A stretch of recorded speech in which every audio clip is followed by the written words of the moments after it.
എന്റെ ചോദ്യത്തിന് ശരിക്കും ഉത്തരം എനിക്ക് ലഭിച്ചില്ലെന്നതാണ് സത്യം. കാരണം ഞാൻ ചോദിച്ചത് ഔറത്ത് മറയ്ക്കുന്നത് ഉസ്താദന്മാര് പറയുന്നതാണ്. ഔറത്ത് മറയ്ക്കാതെ വരുന്ന സ്ത്രീകളെ ആ വേദിയിലിരിക്കുന്ന ഉസ്താദ് പറഞ്ഞു വിടുന്നുണ്ടോ എന്നതാണ് എന്റെ ചോദ്യം.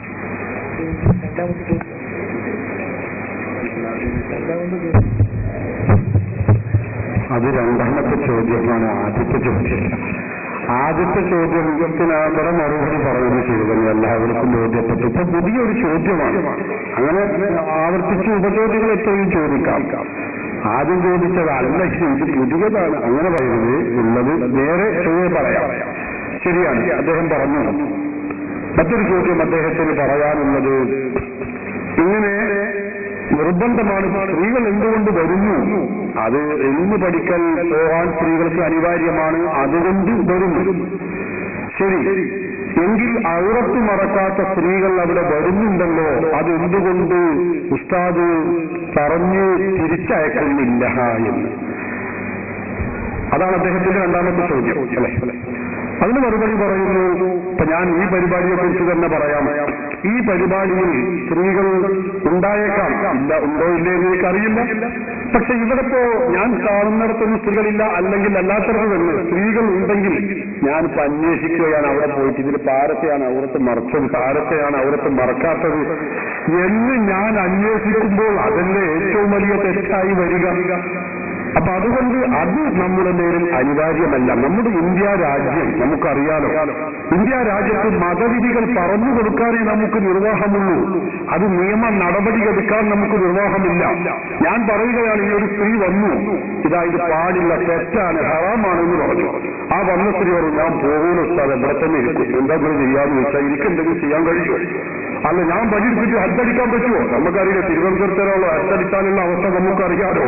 അപ്പൊ അതുകൊണ്ട് സഹോദരന്മാരെ, നമുക്ക് നിയമം പറഞ്ഞു കൊടുക്കാനേ പറ്റുകയുള്ളൂ, അല്ലാതെ നമുക്ക് നിയമം കയ്യിലെടുക്കാൻ കഴിയില്ല.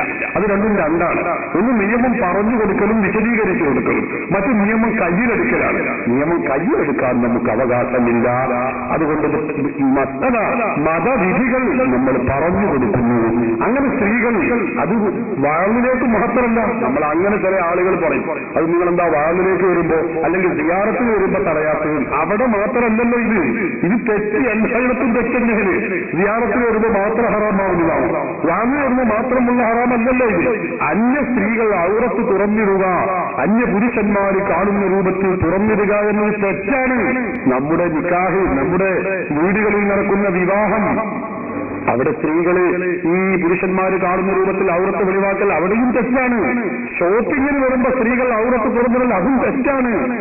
എല്ലായിടത്തും അത് തെറ്റ് തന്നെയാണ്. അപ്പൊ തെറ്റ് എല്ലായിടത്തും തെറ്റായി നിലനിൽക്കുന്നു. തെറ്റിൽ നിന്ന് മുക്തരാവാൻ നാം ശ്രമിക്കുകയാണ് വേണ്ടത്.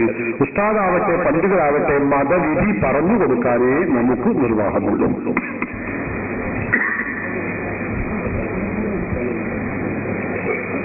ഞാൻ വീണ്ടും ഉസ്താദിനോട് ആ ചോദ്യം തന്നെയാണ് പറയുന്നത്.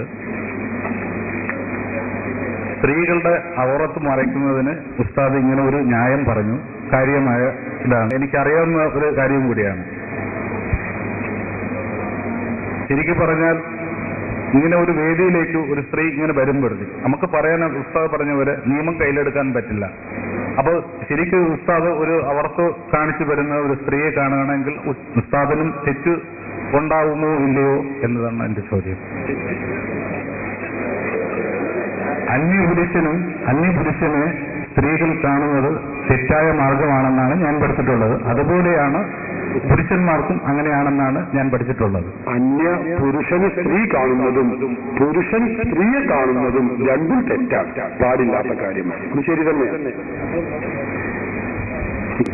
അപ്പൊ ആ വേദിയിലേക്ക് ഒരു സ്ത്രീ ഔറത്ത് മറയ്ക്കാതെ വന്നു കഴിഞ്ഞാൽ ഉസ്താദ് എന്താ അവിടെ ഒന്നിൽ പറഞ്ഞു മനസ്സിലാക്കുക, അത് പറഞ്ഞു മനസ്സിലാക്കിയിട്ടില്ല. ഉസ്താദ് പറഞ്ഞതുപോലെ പോയില്ലെങ്കിൽ ഉസ്താദ് ആ സ്ത്രീയെ നോക്കണ്ട, അവിടെ മുഖത്തേക്ക് നോക്കണ്ട, മറ്റുള്ളവരിലേക്ക് നോക്കി അങ്ങനെ വാള് പറഞ്ഞു കൊടുക്കുക. അങ്ങനെയാണ് അതാണ് ഉദ്ദേശിച്ചത്. അങ്ങനെ എനിക്ക് ഉസ്താദിനോട് ഈ എന്താ കുരുട്ടി ചോദ്യങ്ങൾ ചോദിക്കേണ്ട കാര്യമില്ല. എനിക്ക് ശരിക്കും ഇത് മനസ്സിലാക്കേണ്ട ഒരു കാര്യം ഉണ്ടായിരുന്നു. ഞാനതിന് നിങ്ങളെ കൊച്ചാക്കുന്നത് എന്റെ ശൈലികനായതുകൊണ്ട് പറഞ്ഞു പോയതാണ്. അങ്ങനെയാണ് എന്റെ വിധി. അങ്ങനെ നിർബന്ധമായും നമുക്ക് പറഞ്ഞിട്ടും സ്ത്രീ പോകുന്നില്ലെങ്കിൽ പിന്നെ നമുക്ക് ഞാൻ പറഞ്ഞല്ലോ നിയമം കയ്യിലെടുക്കാൻ നമുക്ക് ആ സ്ത്രീയെ ഇടിക്കാനോ പിടിക്കാനോ അവിടെ മഹിളാ അസോസിയേഷന്റെ ആളുകൾ രംഗത്തിറങ്ങും നമുക്കറിയാം. അപ്പൊ അതുകൊണ്ട് ആ സ്ത്രീയെ നോക്കാതിരിക്കുക. അതാണിപ്പോ നമുക്കറിയാം മക്കബറകളിലും ചിലപ്പോൾ ആറാമുകൾ സ്ത്രീകൾ അവിടത്ത് തുറന്നിട്ടുകൊണ്ട് വരുന്നുണ്ടാവും. നമ്മളെന്താ ചെയ്യേണ്ടത്? നമ്മൾ അവരെ നോക്കാതിരിക്കുക. അവരില്ലാത്ത സമയം നോക്കി സിയാറത്ത് ചെയ്യാൻ ശ്രമിക്കുക. കഴിയുന്നില്ലേ അവരില്ലാത്ത ഭാഗത്തിരുന്ന് ദ്വാരക്കുക. അല്ലാത്ത പക്ഷം അവരെ നോക്കാതിരിക്കുക. നമ്മൾ കാര്യം ചെയ്യുന്നു, അത് പോരുന്നു. ഇതാണ് ഇസ്ലാമിന്റെ വിധി.